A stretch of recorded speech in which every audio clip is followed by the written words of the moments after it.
Hey everyone, it's Samantha, and today is my pregnancy update. This is week number 10, so I'm 10 weeks pregnant as of today. As of when you guys are seeing this video, I'll be 10 weeks and 1 day since I post these videos on Tuesday and I filmed them on Monday. So today we had a doctor's appointment early and my husband went with me. My appointment today was actually a midwife appointment.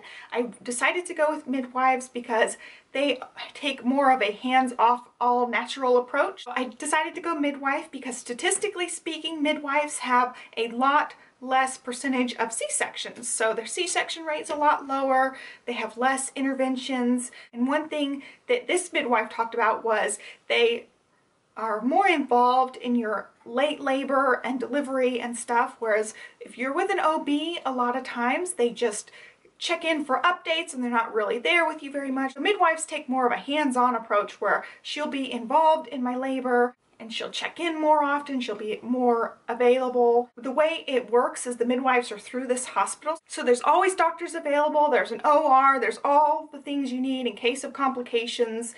So it's a full-blown hospital that I'll be delivering at, but I'm hoping that I'll be low risk and I'll be able to deliver in their natural wing. So they have birthing suites where you stay in the same room through your labor and delivery and recovery, and I really feel like that's really important, and they're set up kind of like hotel room type of things where you get the really nice bed and it's got all the birthing type of stuff. So you got the jacuzzi tub, a shower, bouncing balls, bars on the wall so you can crouch down, and I really want to deliver in one of these rooms because I'm trying to go all natural and medicine free and intervention free, hopefully. So I really want to be in one of those suites, and that was the real reason I picked this hospital. We have two choices in hospitals really close to us, so I picked this one. I could go with the midwives and I could hopefully deliver in this nice birthing suite. So we will see. The way this midwife group works, there's actually 6 midwives in the group, and you just get whatever midwife you get for your visit, so you get to know all of the midwives before you deliver, so it doesn't matter which midwife is on call that day, you'll already know the midwife and be hopefully comfortable with that midwife. So I'm really excited about that I'll get to meet everybody, and hopefully there'll be no stranger delivering my child. But you know, if that happens, that's okay too.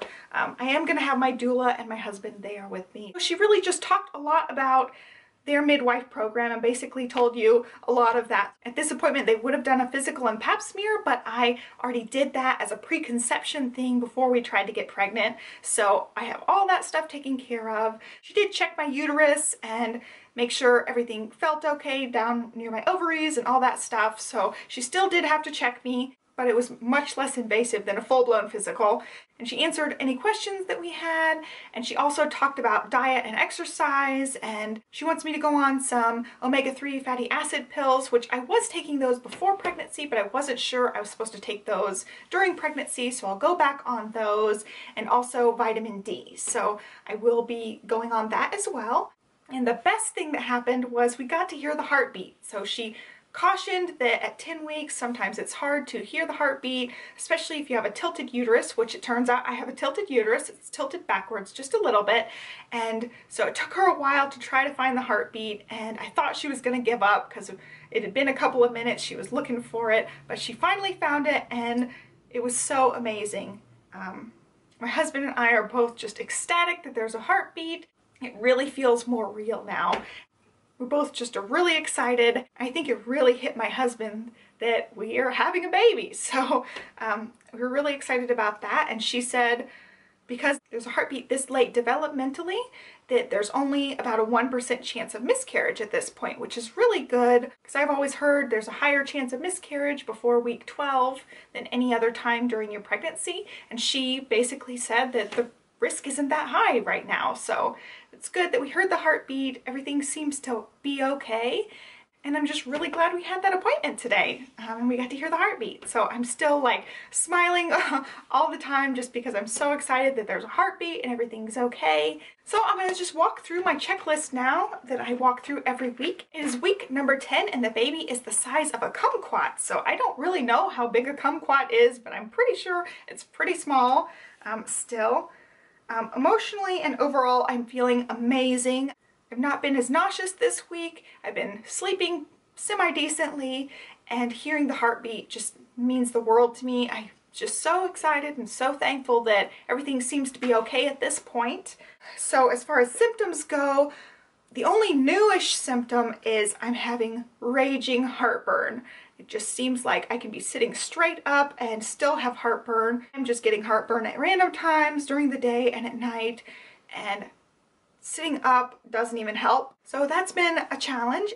And she said that it's because progesterone makes your valve in your esophagus a little bit looser, which leads to some heartburn. And then later on in the pregnancy, people get heartburn because your stomach's all squished. She said it was totally normal. Some people get it worse than others. And so I've just been trying to control it, and I'm gonna have to change my eating habits just a little bit, and I'll talk about that in a second. So my other thing that's going on is the nausea is so much better. I still have some times during the day where I'm a little bit nauseous here and there, but I do not have to eat around the clock. I don't have to eat every hour or 2 hours, which is amazing. I feel like the last couple weeks, all I did was snack all day long because I have to eat basically every hour or two. I have to eat something small, and it felt like I was just grazing and eating all day, and it was exhausting. So by the end of the day, I was just like, I don't want to eat anymore. So now I can just eat when I start getting a little bit hungry, and it's not nearly as often, and smells aren't triggering nausea nearly as often. And also I've been cooking and eating normal food for the most part. So I've been back to eating vegetables. The only things that are setting me off now are meat. And I can eat chicken, but when I cooked salmon for my husband, I was just gagging. It was disgusting. And that was even not even eating it. That was just smelling it. And then we had steak fajitas last night. And just looking at the steak, I wanted to puke. So I didn't even try eating the steak either. I'm just eating chicken as far as meat goes right now. Oh, and I did have shrimp, and shrimp didn't bother me at all, but the fish and the steak are just no-go right now. Next, I want to talk about my cravings, and this is where the heartburn comes in. I have been craving hardly nothing but tomatoes, and tomatoes are a heartburn trigger. I've been pretty much having anything tomato related, so I've had tomato juice, salsa, tomato sauce over pasta, and actually just whole tomatoes. I just slice them up with a little bit of salt and a little bit of pepper sprinkled over them, and I've just been snacking on those. Of course, that's where the heartburn is coming from, but I can't help it. I just have to eat tomatoes right now, and I'm just gonna have to put up with the heartburn just a little while until this craving hopefully goes away soon so I don't have as much heartburn. The other major craving I've had this week is for blueberry muffins. So I really like those like gourmet large blueberry muffins that you can get at the grocery stores, and Target actually makes really, really good ones too. They have like a crumble on the top. I've been snacking on those. I just cut them in half and have half of one of those anytime I feel like having one.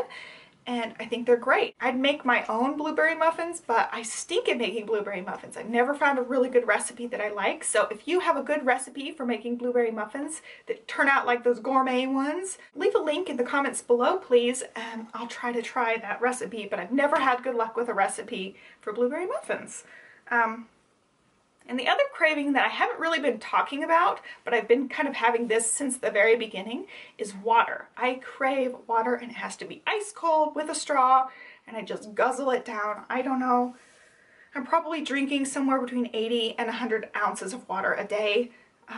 Maybe even more than that, but I am just a water guzzling fiend. I love water, and I just always have a cup of water with me throughout the day. And if I leave the house, I take a water bottle with me. I cannot be without water.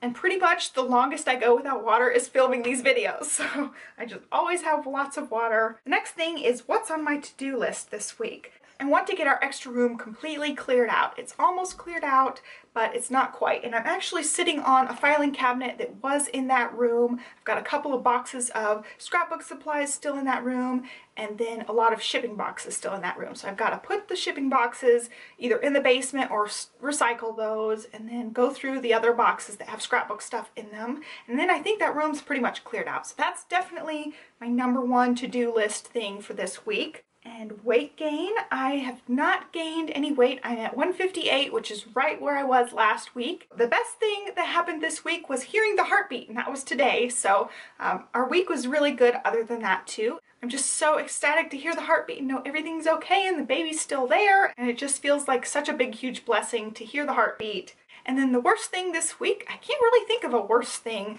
Maybe just the nausea. I'm still having a little bit here and there, and the heartburn's been pretty annoying, but I don't know. They weren't really horrible this week, which is good. The last thing on my list is helpful pregnancy tips and discoveries. So this is a tip from the midwife. She gave me a couple of ideas for how to cure the heartburn naturally. She said snack on some almonds and also get some papaya seeds. So she said that they probably sell the papaya seeds at a health food store or one of those nutrition stores like GNC or Vitamin Shop, something like that. So I'm going to try to get my hands on some of those papaya seeds, and also we already have almonds so I can snack on those, and I'll see if it works. I don't know. I've never tried either one of these for heartburn, so I'll give those a try this week, and I hope you guys like that tip. Hopefully if you're having heartburn, that'll help. So that's it for my questionnaire. If you have any questions for me for these updates, I'd be happy to answer them. Just leave those down below. And my question of the day for you guys is, what is the best thing that happened this week? Leave your answers down below. I'll be interested to see what happy things have been happening in your life. So now I'm going to show you my belly. Here is my 10-week belly. Same as before, just bloated and a little bit pudgy. So there's that. The shirt up. It's just, I can't suck it in at all, so I'm just stuck with my little bloated pudgy donut here. Front, and then this side, and I've got a hole in my shirt. There it is. So there is my belly. So that is it for today. I hope you guys enjoyed this update, and I'll catch you guys in my next update. I do have quite a few videos popping up this week, so be sure to subscribe to this channel so you know when I update, and I'll catch you guys next time. Thanks so much for watching, and have a great week. Bye.